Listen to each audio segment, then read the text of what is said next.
સ્વામિનારાયણ ભગવાનની જય, ઘનશ્યામ મહારાજની જય. ભક્તો, આજે આપણે શિક્ષાપત્રીના શ્લોકને આપણે કથા કરવાની છે. 190થી ને 200 સુધીના શ્લોક આપણે આજે કથા કરશું. તો આ શ્લોક તમે પૂરેપૂરા સાંભળજો અને જીવનમાં ઉતારજો. અને આ વિડીયોમાં જો તમે નવા હોય તો ચેનલને સબસ્ક્રાઈબ કરી દેજો. અને જે ભક્તોને ઘરે ભગવાનની મૂર્તિ હોય અને એમને જો ઓનલાઈન ભગવાનના વાઘા મગાવવા હોય તો અમારી પાસેથી તમે મગાવી શકો છો. અમારો મોબાઈલ નંબર 63 54 45 14 82. આ નંબરમાં ફોન કરીને વધારે માહિતી લઈ શકો છો.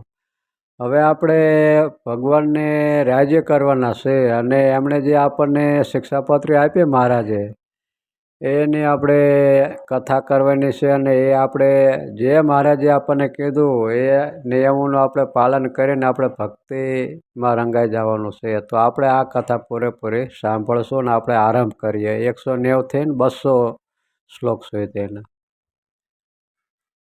અને તે સાધુ તેમણે આપતકાળ પડ્યા વિના રાત્રિને વિશે સંગ સોબત વિનાનું ચાલવું નહીં, અને આપતકાળ પડ્યા વિના ક્યારેય પણ એકલા ચાલવું નહીં.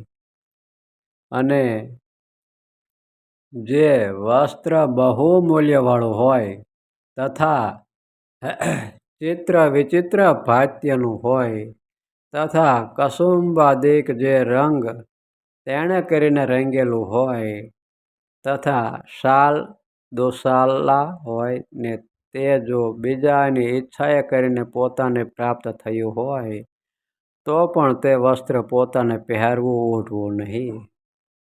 અને ભિક્ષા તથા સભા પ્રસંગે એ બે કાર્ય વિના ગૃહસ્થના ઘર પ્રત્યે જવું નહીં. અને ભગવાનની જે 9 પ્રકારની ભક્તિ તે વિના વ્યર્થ કાળ નિર્ગમવો નહીં. નિરંતર ભક્તિ કરીને જ કાળ નિર્ગમવો. અને જે ગૃહસ્થના ઘરને વિશે રાંધેલા અન્નનો પીરસનારો પુરુષ જ હોય તથા સ્ત્રીઓનો દર્શનાદિક પ્રસંગ કોઈ રીતે થાય એમ ન કરવો. તેવી રીતનું જે ગૃહસ્થનું ઘર તે પ્રત્યે અમારા સાધુ તેમણે જમવા જવું. અને એ કહ્યું તેવું ન હોય તો કાચું અન્ન માગીને પોતાના હાથે રસોઈ કરવી અને ભગવાનને નૈવેદ્ય ધરીને જમવું. અને પૂર્વે ઋષભદેવ ભગવાનના પુત્ર જે ભરતજી તે જે તે પૃથ્વીની વિશે જડ બ્રાહ્મણ થકા જેમ વર્તતા હતા તેમજ પરમહંસ એવા જે અમારા સાધુ તેમણે વર્તવું. અને નૈષ્ઠિક બ્રહ્મચારીને એ સાધુ તેમણે તાંબૂલ અને અફીણ તથા તમાકુ ઇત્યાદિકનું જે ભક્ષણ તે જતને કરીને વર્તવું. અને તે નૈષ્ઠિક બ્રહ્મચારીને સાધુ તેમણે ગર્ભાધાન આદિક જે સંસ્કાર તેમણે વિશે જમવું નહીં. અને એકાદશાહ પર્યાપ્ત જે પ્રેત શ્રાદ્ધ તેમણે વિશે જમવું નહીં તથા દ્વાદશ શ્રાદ્ધને વિશે જમવું નહીં. અને રોગાદિક આપતકાળ પડ્યા વિના દિવસે સૂવું નહીં. અને ગ્રામ્ય વાર્તા કરવી નહીં ને જાણીને સાંભળવી નહીં.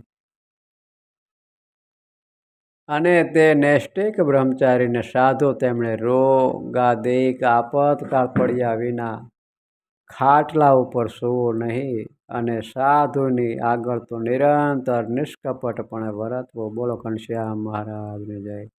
ભક્તો, મહારાજે આપણને આ જે નિયમ બતાવ્યા એ સાધુના નિયમો આપણને બતાવ્યા છે. તો આમાં આપણે ઘણું બધું ઉતારવા જેવું છે. તો આપણે શક્ય હોય એટલું મહારાજે શિક્ષાપત્રીમાં આપણને જે બતાવ્યું એ જેટલું શક્ય હોય એટલું જીવનમાં ઉતારીને આપણે આપણા ભાગને ધન્ય કરીશું અને આપણે ભગવાનનો રાજીપો મેળવીશું. તો અત્યારે બસ આટલો જ. મને રજા આપો. આપણે ફરીને એક નવા વિડીયો સાથે મળશું. ત્યાં લગી બધા જ હરિભક્તોને હૃદયપૂર્વક જય શ્રી સ્વામિનારાયણ.